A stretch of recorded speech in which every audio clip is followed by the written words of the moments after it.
Kota baru gunungnya Bamega, Bamega Manapur di Salangkara, Manapur di Salangkara. Batamu lawanlah Adinda, Adinda iman bidadara, Semalayang iman bidadara, Semalayang.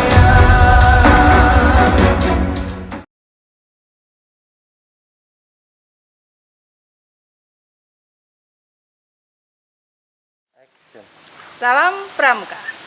Kami dari Pusdiklacap Gunung Kidul menyapa kakak-kakak seluruh Nusantara.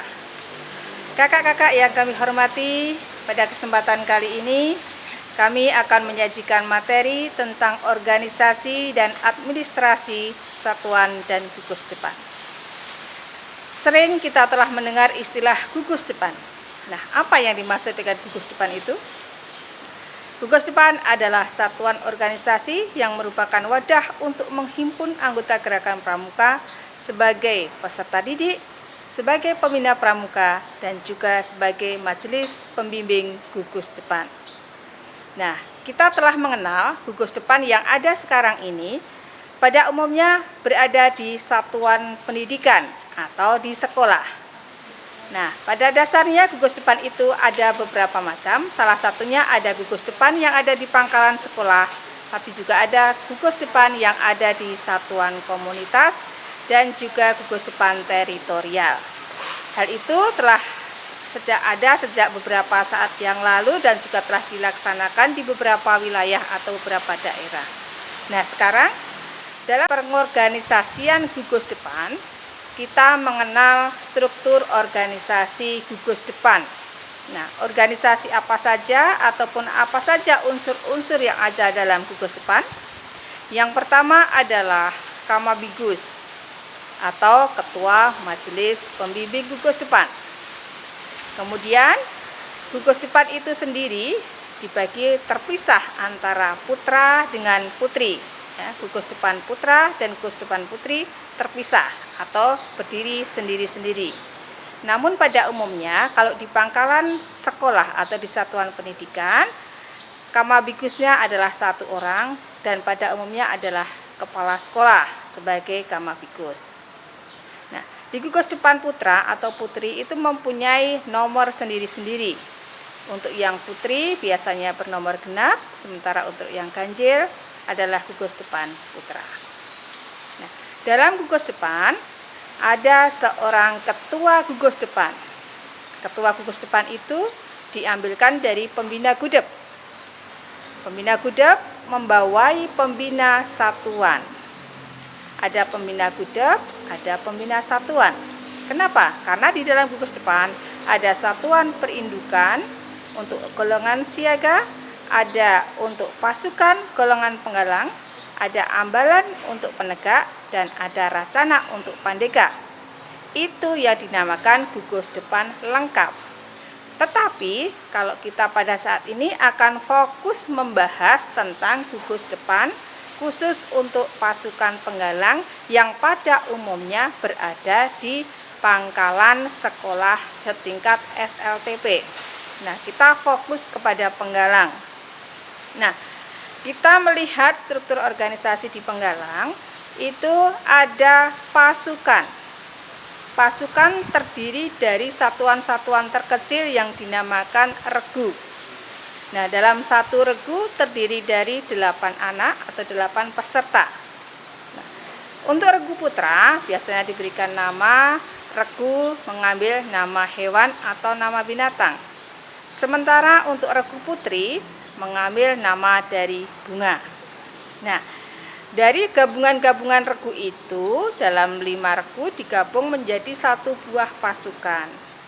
Nah, untuk pemimpin pasukan ada seorang peserta atau dari ketua regu itu ada seorang yang dijadikan pemimpin pasukan utama atau pratama, pemimpin regu utama. Nah, kemudian kakak-kakak, dalam pasukan itu tadi dibagi ke dalam 5 regu, dan 5 regu tadi itu mempunyai ketua regu dan wakil pemimpin regu masing-masing. Di dunia penggalang kita sering melihat bahwa nama-nama regu itu identik dengan karakter-karakter dari peserta didiknya atau dari anggota regunya. Misalnya ada regu kancil, karena memilih regu kancil karena apa? Karena mempunyai karakter yang cerdik, lincah, dan sebagainya. Kemudian kita memilih regu anggrek, kenapa? Karena mungkin anggota-anggota regunya memiliki karakter yang lemah lembut dan menawan. Istilahnya seperti itu. Nah, kemudian selain di dalam pasukan, kemudian regu, kita masuk ke dalam pembina gugus depan. Pembina gugus depan itu ada pembina satuan dan juga ada pembantu pembina. Nah, sekarang tugas masing-masing apa, kakak-kakak? Untuk pembina satuan itu fokus kepada pelatihan atau fokus kepada pendidikan kepada peserta didiknya, juga termasuk dengan kaitan-kaitan dengan orang tuanya, laporan-laporan dengan orang tuanya. Kemudian kalau pembina gugus depan, tugas utamanya fokus dalam pengelolaan gugus depan. Juga kaitannya dengan program-program yang kaitannya dengan kuarcap dan kuaran, dan juga anggota meningkatkan mutu kualitas pendidikan di gugus depannya. Jadi perbedaan tugas utama antara pembina gugus depan serta pembina satuan. Nah, kakak-kakak, itu tadi singkat tentang organisasi di gugus depan, utamanya di gugus depan setingkat penggalang. Nah, untuk lebih lanjut kita nanti akan pelajari di buku serahan yang telah dikirimkan oleh panitia. Selain itu kita juga akan mempelajari atau share bersama tentang administrasi gugus depan. Administrasi gugus depan itu pada prinsipnya adalah sebuah perencanaan ataupun juga semacam catatan-catatan, baik dalam bentuk buku, surat menyurat, ataupun laporan.